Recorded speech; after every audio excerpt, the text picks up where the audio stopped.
Amateur Traveler is in its 20th year now, but can you imagine if I had people on the show who had never been to the destination, but had just read about it or seen a movie about it? That wouldn't make any sense at all, and you wouldn't listen. We all know how important it is to receive advice from people who know a destination to get the most authentic local experience. And a great option for experiencing this is Explore Worldwide and their authentic small group adventures, led by local tour leaders, perfect for solo travelers who want to meet like minded people with a desire for adventure.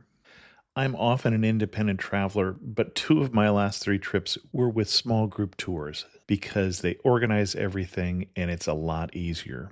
If you want to recreate the tour I did to Malta, they have a Malta and Gozo Discovery Tour. I'm intrigued by one of their tours called A Taste of Sicily. The company again is Explore Worldwide, and visit exploreworldwide.com to learn more. And thanks to Explore Worldwide for sponsoring this episode of Amateur Traveler. The nights are long, the days are short, and the weather is chilly to downright cold, depending on where you are. It's a good time to slip into a Quince iconic Mongolian cashmere sweaters, which start at only $50. You can treat yourself to everyday luxury at an affordable price with Quince. If you really want to dive into luxury, you can check out their leather handbags, washable silk shirts, and European linen sheet sets. Whatever you're looking for at Quince, all the prices are 50 to 80% less than similar brands, and they do that by partnering directly with top factories and cutting out the middleman. They only work with factories that use safe, ethical, and responsible manufacturing processes. And of course, they use premium fabrics and finishes for that luxury feel in every piece. But you've already heard me rave about my Quince travel pants. Treat yourself this winter without the luxury price tag. Go to quince.com/traveler for 365-day returns plus free shipping on your order. That's QUINCE.com/traveler to get free shipping and 365-day returns. Quince.com/traveler. And thanks to Quince for sponsoring this episode of Amateur Traveler. Got my bags packed, I'm on a roll. I'm heading out there and I'm ready to go. I'm looking real good in my passport photo. Amateur Traveler, episode 142. Dust off that diaper bag. Today, the Amateur Traveler talks about traveling with children. Got to see one more cathedral. Got to sit in one more cafe. I know that I should be heading home, but maybe not today. Welcome to the Amateur Traveler. I'm your host, Chris Christensen. Before we get into the interview today, I do have one news story for you. The votes are in for which country produces the best tourists. According to a survey of 4,000 hoteliers around the world, Japanese make the best tourists.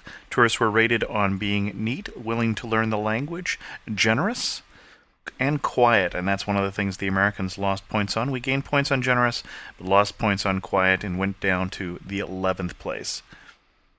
Links to that story on the show notes at amateurtraveler.com. I'd like to welcome to the show Debbie, who's come to us from Delicious Baby to talk to us about traveling with kids. Debbie, welcome to the show. Thank you very much. I'm excited to be here. And I'm excited to have you. Debbie and I actually used to work together many years ago, at least a couple kids ago for Debbie. It's nice to reconnect just through happenstance of finding me on Twitter and find out that we have both developed an interest in travel or have promoted our interest in travel. You have started a site about traveling or living with kids, but also including traveling. Tell us a little bit about Delicious Baby. Well, Delicious Baby, I started it because I was so frustrated about how hard it was to find information about traveling with young children, especially to destinations outside of the U.S. And so the goals of the site are really three parts. One is to just provide travel stories for people that they find inspirational and that help them feel like they can go do it. And then the other is to provide tools and resources that they can use to plan their own trips. So tips for everything from how to keep your child entertained on the plane to how to get through airport security with all those extra pairs of shoes and sippy cups and everything else. And then destination guides that provide information about what you could do with a child once you get there. you didn't find a lot of information out on the web about traveling with young children. Now, many of us would say that there's a reason for that. I know that my son's first passport, he was 14 months in a little baby picture in his passport. And my wife's family in particular, since my wife was 6 months pregnant, thought we were just insane. Why travel with young kids? Well, I think for us, there were two things. One, we had done a lot of traveling before we had kids, and we weren't ready to stop, and we weren't ready to have the next 12 years of our lives be only trips to Disney and amusement parks. And so we wanted to still continue what we were doing. But as the kids grow older, also, I can see how much they really get out of being in places that are different from our home and experiencing those places. And I'm finding that being out of our normal routine and out of our normal environment really just lets us connect in a different way as a family. And how old are your kids right now? You say as they get older. They're still fairly young. They're still really little. My son is just over 3 and my daughter is 20 months old. And where have you been with them? Let's see. So my son has been to, his very first trip was when he was 6 months old, and we took him to Paris for a month during my husband's paternity leave. He's also been to Italy and to Spain and to London, and then various destinations around the United States. My daughter's been on several of those trips too. Your best day traveling with kids so far? Just some really nice memories. I remember this one day in Spain. My son woke up in our hotel room in Madrid from his nap. Actually, it didn't start out that well. He woke up crying because he'd been having a dream about bubbles and bubble blowing. And if anybody has been around he was 2.5 then, a 2.5-year-old, you know how important bubbles are. And so he was crying because he didn't want his dream to end. And then we went out and we were just sort of exploring Madrid. It was our first day there. And we were by this fountain and this woman was blowing bubbles and he was so excited. And he just went running up to her and she ended up playing with him for a while and then handing him her container of bubbles. And he carried that bubble container around with him for the rest of the trip and was just so thrilled with it. And I kept having to try and make new bubble solution for it out of hotel shampoo and a little bit of sugar and water, which was really funny. Then we went on that day to go have churros and chocolate, which is the perfect food for a toddler, and just sort of explored and had a fun day. And I think that was probably one of my best days with the kids. I wasn't sure why you limited that as being the perfect food for a toddler. I rather liked it myself. And then the worst day. Oh boy. I think the hardest thing was the first international flight we did with both kids. Mm-hmm. My son was 2.5. My daughter was almost 1 year old, and she was still nursing. And we just had a horrible time getting her to sleep on the flight. And she was just sort of stressed out about the whole thing, even though she'd flown quite a bit. And she basically just nursed and nursed. And I ended up dehydrated by the time that we got to our destination. So we got in late at night. Our stroller had been lost by the airline, so we didn't have a stroller. We had planned to take public transit to the hotel so we could avoid the whole car seat issue. So we were carrying both kids. And then in the middle of the night, I ended up sick because I was dehydrated. And that was not very fun. And what have you learned through the process here? What would you do differently now, for instance, going on a trip than you did that first trip to Madrid? I'm sorry, it was Paris was your first trip, wasn't it? Paris was the very first trip. When we did the first trip to Paris, I had 2 huge checked rolling bags. I don't know how much carry-on. And I mean, I brought basically everything my son owned. As if they had no kids in Paris. Right, exactly. And now when we go on a trip, we usually travel carry-on, even with the 2 kids, unless it's a longer trip or there's something special happening.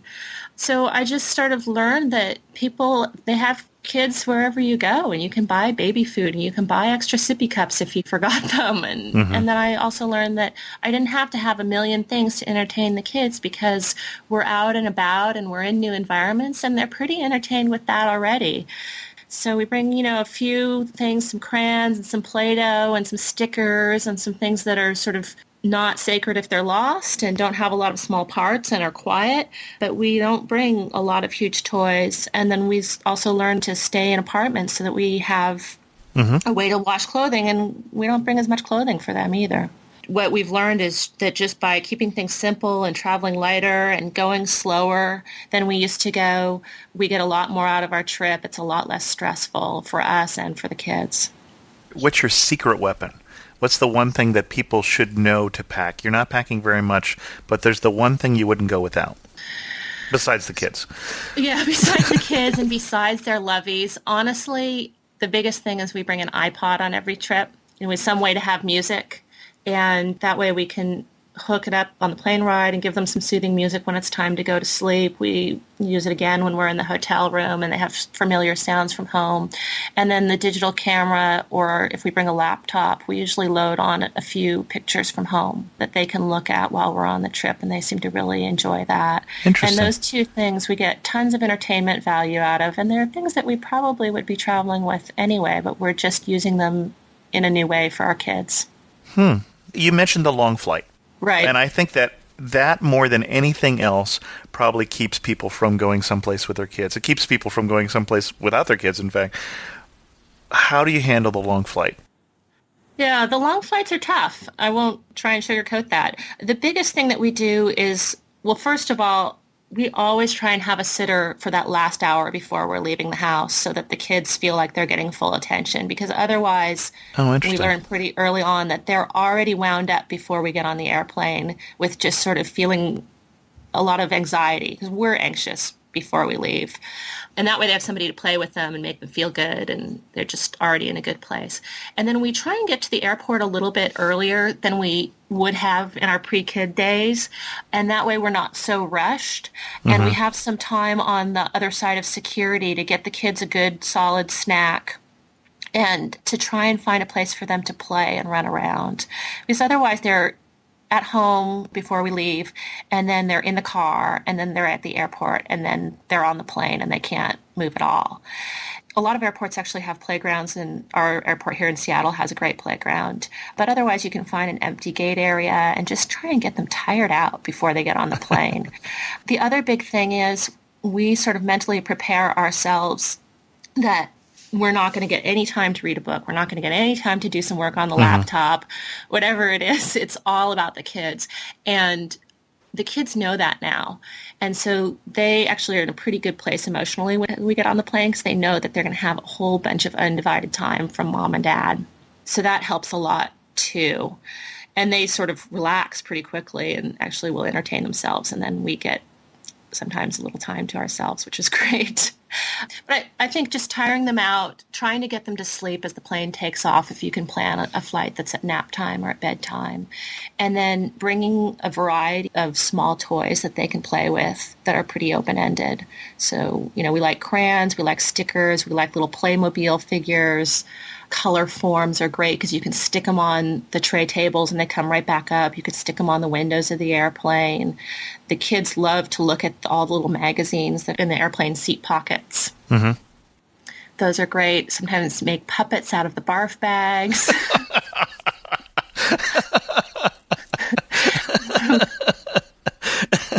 Okay.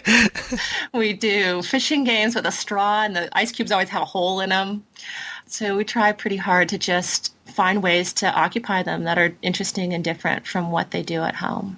Okay. And you play them episodes of their favorite podcasts, I assume, on the iPod? Of course. Okay. Of course, absolutely. Sorry. It's the puppets that still... Mostly, honestly, we just try and make them really tired so that they go to sleep. Speaking of really tired, so I know that some people have the strategy of the Benadryl, or basically in some other ways drugging the kids. Not so much a fan of that. I'm not Definitely? a fan of that. Okay. First of all, we've given my son Benadryl for other reasons, and it makes him hyper. So even if that was something I wanted to do, we wouldn't be able to. For us, it hasn't been necessary. Milk is a mild sedative. If you give them a little milk and they're really tired getting on the plane and you kind of play some soothing music or just sing really quietly to them, they'll often drift off to sleep with the hum of the airplane engine and everything else. That's my experience also, but I know that some people definitely ask about that, so I did want to at least put that out there for you. A lot of doctors recommend not to do that. It's risky, and sometimes parents get in the habit of just continuing to drug the kids through a flight and end up Or with overdosing adolescence, problems. yeah. Right. Yeah, it's also a weird message to send to your kids about how you use drugs, but The change in altitude causing little ears to stop up. yeah, we bring along straws that we pick up at Starbucks or one of Okay. the eateries in the airport as we go through the airport, or we bring along sippy cups for the kids, and that's usually enough to keep them just fine as they go up into the air. With a small baby, you can nurse them during takeoff, which is another great way to also get them to sleep, and that helps with their ears as well. As pacifier works too, and then for a child that has a stuffy nose, you can also do saline nose drops, which will help. Sometimes with a stuffy nose, it's harder. Sure. The air pressure is harder on them. And, Exactly. Yeah, we Go ahead. actually had my son who had ear problems as a kid ended up with a burst eardrum one time. He ended up with tubes later on also, but it's one of those things that he's fine, he hears fine. Well, he doesn't always listen, but he hears fine. So, okay. And you mentioned security. That obviously is another hassle of flying in general right now and taking the sippy cups and the strollers and everything through security. How do you have enough arms, for one thing? Yeah, I think that going through security is probably the very hardest part of the trip, and we sort of take a big sigh of relief after we're done with it with our little family. The first step is to really make sure that your kids are prepared for it before you get on the plane, and actually I'll be running an article later this week on Delicious Baby about how to do that. It can be scary for kids. They have to take off their shoes. When they're older, they have to walk through independently. They're going through this weird-looking machine that they've maybe never seen before. If they have a lovey that they're carrying, they have to put that through the conveyor belt, and they're not quite sure whether they're going to get it on the other side. I think that a lot of parents don't realize, sort of rushing through the airport routine and trying to get their own things together, and they don't realize that the child is getting more and more worried and agitated. So it can be helpful if you're worried about how your child's going to deal with that, to go to like a courthouse and practice doing it once or twice before you go to the airport. Oh, interesting. Okay. But otherwise, if you're just going to head straight to the airport, talk to them about what the other passengers are doing as you're standing in line, and let them watch the conveyor belt and let them watch how the stuff comes out on the other side, and make it a big deal about how they're going to get to walk through all by themselves and make it a really positive thing. Other than that, it's really just about making sure you have all your stuff organized as you get up to the checkpoint. So shoes off the kids. If you're using a stroller, keep your child in the stroller until the very last minute, because you don't want to be trying to corral them while you're trying to separate your liquids and everything else. You're actually allowed to bring liquids through for a child, but Right. we just empty the sippy cups so that it's not a problem. In general, I try and just streamline things as much as possible so that we're not answering a lot of questions at security. If you're carrying baby foods, you should separate out baby foods. It's good to bring along both some wet baby foods and some dry ones like rice cereal that you mix with water or oatmeal or something like that. That way you won't have a problem with somebody at TSA thinking that you're maybe carrying too much baby food for the size of your baby or something. Someone without kids, but Right, exactly. you've gotten through the airport, you've gotten through security, you've gone someplace. 3 of your favorite destinations with kids, small kids. Paris was absolutely wonderful. We took my son there twice, and we're hoping to go again this fall. There are playgrounds everywhere. Every church pretty much has a playground, and there's churches all around the city. And so what we found really great about Paris was that we could go in and see a little bit of the Louvre or see some sort of a destination that we were really interested in, and then we could come back out and play in a playground for a little while. The food is easy. There's lots of bakeries. There's lots of places that have takeaway that you can take back to an apartment and heat up. It's just sort of a wonderland for kids. It's easy to get around. It's flat. It's easy with a stroller. There's great public transportation. Some of the playgrounds, like the one at the Luxembourg Gardens, where there's a pond with boats you can push. There's huge climbing structures. There's a big sand play area. Some of the playgrounds are some of the best playgrounds I've seen anywhere in the world. And so I think Paris is just a wonderful destination for families where both kids and parents can have a wonderful trip. Okay. Italy was also wonderful. Italy is sort of the opposite of Paris. I think that people always worry about taking kids to France is that Parisians are not real tolerant of badly behaved young people or badly behaved adults and don't want to see a lot of kids showing up in fancy restaurants and stuff like that. But on the other side of the coin, they have lots and lots of activities that are great for kids. Italy is sort of the opposite. There's not a lot that's specific for kids. There aren't a lot of playgrounds. There aren't a lot of specific kid things to do. But we found it so amazingly welcoming with our children. And we had a wonderful time. We felt like out of all the places we've been, we were most able to connect with locals because we had our children with us. And we had a really different experience than we'd had visiting Rome, for instance, before the kids were born. For instance, we used to go every morning to a bakery and get pastry and pizza for breakfast. And, after a few days, everybody there knew us. When my son came in, they would give him a little snack while we waited. It was wonderful. We got to know those people by the end of our week in Rome. And then we used to spend some time in the afternoon just hanging out in the piazza. We had a little inflatable ball that he would chase around. And he got to interact with local kids, and we kind of got to interact with the parents. And it's just really a nice trip where we did some things that we wouldn't have been able to do without him and got to interact with local people, which can be difficult. Right. I thought Barcelona was also a really wonderful destination with the kids. There's the beach, there's wonderful playgrounds. People are really welcoming. In some ways, it was a great blend of Paris with all the playgrounds and all the fun activities for kids, and Italy where people are so welcoming, and you can take kids into even a fairly fancy restaurant and people are fawning over them instead of giving you a nasty look as you walk in the door. The food was also really kid-friendly. Paella with all the rice and vegetables in it is a perfect kids' food. Most kids like a lot of fried stuff, and there's lots of fried food in Spain. And churros and chocolate, like I mentioned before, is great at any age. I've actually been to all three of those destinations with older kids, and they also worked for late elementary school age kids also. Yeah, I bet. Biggest surprise. What did you not anticipate before you started traveling with kids? Yeah, I think I thought that it would be a lot harder than it was. Like I said, that first trip, we had so much luggage and so many things for my son, and so many toys and clothes and everything. So I think it was a big surprise for me that it really wasn't that hard, and that it was really easy once we hit the ground to sort of figure out fun things for the kids to do, even if there wasn't a playground or some sort of an activity. I think the other big surprise for us was I hadn't really realized how much the kids would help us join in the local culture.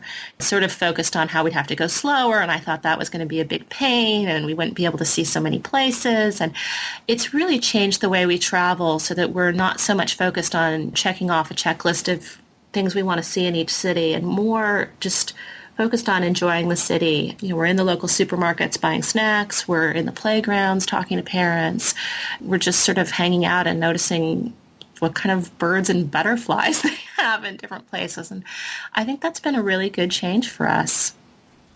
Most interesting person you've met? Oh, that's another good question. This is a pre-us having kids story. My husband and I we did a 6 months trip, sort of around the world trip back in 2000. And at that time we were newlyweds. We wanted to have kids, and we were thinking about how that was going to work, and we were thinking about whether we were going to ever be able to travel again. And I remember being in Cambodia in this bar and meeting this family with a 9-month-old and talking to them about what they were doing. And the husband was working with an NGO in Cambodia. And he said, it's not that big of a deal. You keep the kids' food clean and they can pretty much travel anywhere. It really inspired me, just seeing other parents who were doing something that seemed so incredibly challenging. To go take a small child like that into a developing country and be fine with it was really surprising to me. As we start to wind this down, one word of advice and one warning. So I think the warning is just go slow, don't rush your kids, don't rush yourself, don't try and fit in everything. It's okay, just plan twice as much time in each city as you might have had pre-kids, and let them go at their own pace, and they'll have a better time and you'll have a better time. I think the word of advice is just go out and try it. Start small with something that's not too scary for you, allow plenty of time, and go do it, and you'll find out that it's easier than you think it is. We've talked about international travel. Best city to take kids to in the U.S. in your experience? Right now I'm actually a huge fan of Portland. which is Oh, just interesting. super Okay. kid friendly, and it's local for us, so we go down a bunch on the weekends during the summer. It's super kid friendly. There's lots of things for kids to do. There's a free train, which is the most amazing thing ever if you're under the age of 8. You can get on and off down through the downtown core. There's a wonderful zoo. There's an amazing wading pool in the downtown area. I also really like New York City. I think there's a lot to do for kids in New York City, and there's a lot to do for parents too. And actually, we had taken my son to New York when he was 3 months old, and it was just fantastic. There's great public transportation. It's easy to get around. And the park, there's lots of museums for kids. There's lots of activities for kids. And you can find ways to make the museums really fun for kids too. There's nothing more fun than going to the Met and looking at the Egyptian pyramids that they have there. Okay. As we wind this down, is there any last words for us? I think that's it. That's it? Okay. And then the site again is Delicious Baby, deliciousbaby.com. And our guest has been Debbie. Thank you so much for joining us on the show. Thank you so much for having me. Continuing on the theme of traveling with children, I have 2 internet resources for you today. The first one is an article on parenthacks.com on taking a road trip with little ones. It has some practical suggestions about what to take, what kind of routine, taking 15-minute breaks every 2 hours at least, those sorts of things. And the second one is another resource for family road tripping from away.com. And basically this is a destination suggestion in the domestic U.S. for road trips with children. So check out both those links at the show notes at amateurtraveler.com. In news from the community, I got an email from Scott this week that said, I'd like to first thank you for all the very enjoyable and informative podcasts you have produced thus far. Keep up the good work. You're welcome. Except for the live podcast episodes, which I found to be quite horrible to listen to, and I hope you never do those again. Certainly let me know if anybody else feels that way. My plan was to do them every quarter. I'm hoping that you're thinking the sound quality, but Scott, let me know more about what you don't like about those. I have listened to many of your episodes with many more to go. I downloaded them from iTunes to my iPod. I usually choose the episodes of places I've been to before or places I hope to go to someday. My request to you for help in locating information on cell phone rentals or inexpensive cell plans for Europe, specifically Spain. I remember once hearing you reference the topic on a link in one of your episodes, but I don't recall which one or where to find the information. So, cell phones. First of all, my recommendation for cell phones in Europe is not to rent them. I had a very bad experience last summer. Some of you may recall me mentioning it, that I ended up spending literally hundreds of dollars renting cell phones in Europe. And part of the problem I had was we were doing a multi-country trip, and so I got hit with some international cell phone to cell phone charges. But in general, I would have saved a lot of money if I had actually just bought a cell phone in Europe, a prepaid unlocked cell phone. My last trip to England, I bought one of those phones, a Nokia phone, for just £20 or about $40. That includes £20 or $40 worth of calling time. And so basically I only paid for the calling time. That phone is still with me. I haven't used it up. Next time I go to England, I'll use that. Next time I would go to Spain, I would take out the SIM card, because this is an unlocked phone, and buy a prepaid SIM card and put it in there. It's going to save me a lot of money. Those phone plans also do pretty well in terms of calling internationally back to the States if you need to make some contacts that way. So I would have done much better last summer if I had either just used my regular phone and enabled it, because I actually had a tri-band phone that would work in both Europe and Asia, or if I had bought a phone. So that's my thoughts on that subject. I'd be interested to hear anybody else's experience with that. With that, we'll bring this episode of The Amateur Traveler to a close. If you have any questions or comments, feel free to send them to host@amateurtraveler.com. I'm also trying to get more of those up on the discussion board at amateurtraveler.com/board. I'll try and see if Scott will be willing to put his up there so that other people can participate in the conversation. Also, feel free to leave a comment on the show itself at amateurtraveler.com. And as always, thanks so much for listening. Got to see one more cathedral. Got to sit in one more cafe. I know that I should be